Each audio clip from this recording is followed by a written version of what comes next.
ប្រវត្តិសាស្ត្រគឺជាការចងចាំរឿងពីអតីតកាលដូចជារឿងយួនចាប់ខ្មែរកប់ត្រឹមក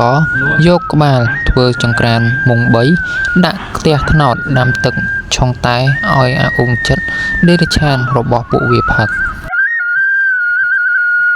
ប្រវត្តិយួនយកក្បាលខ្មែរដាំតែអងកាលនោះសង្គ្រាមយួនរាតត្បាតលុកលុយវិទី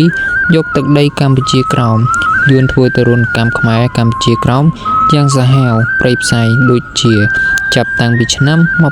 1815ដល់ឆ្នាំ1820យួនកេណ្ឌខ្មែរកម្ពុជាក្រោមប្រមូលយកទៅបង្ខំឲ្យធ្វើការយ៉ាងធ្ងន់ទាំងយប់ទាំងថ្ងៃទាំងក្តៅទាំងភ្លៀងឲ្យជីកព្រែកមួយ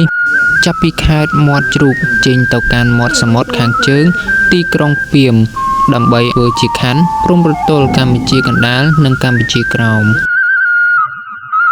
ព្រែកនោះមានឈ្មោះថាវិញតេពេលកំពុងជីកព្រែកនោះបើមានខ្មែរណាធ្វើការលែងកើត